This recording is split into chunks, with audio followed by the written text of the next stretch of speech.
Prenons à présent la direction de Hong Kong où depuis l'entrée en vigueur il y a quelques jours de la loi sur la sécurité nationale, des centaines de militants pro-démocratie ont été arrêtés et ceux qui seront reconnus coupables dans le cadre de cette loi risquent gros. Angélique Forget, bonjour, vous êtes notre correspondante dans la région. Alors l'idée d'un pays de système avec toute la marge de liberté que cela octroyait aux Hongkongais semble être du passé. Hier d'ailleurs un militant pro-démocratie a été inculpé.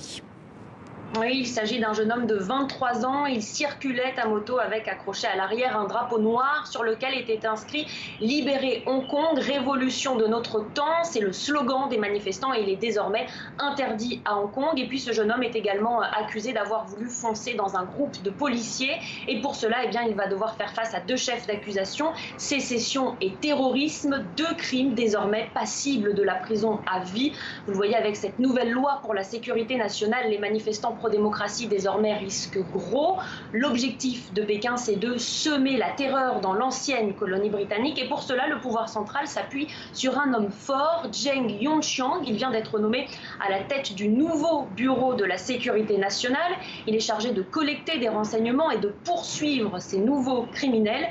Zheng Yongxiang, il s'est illustré il y a 9 ans pour avoir maté dans le sud de la Chine une révolution populaire. Oui, un dur à cuire, disent plusieurs politologues d'ailleurs. Dans ce contexte, Angélique, comment les pro-démocraties vont pouvoir continuer à faire vivre leur mouvement ?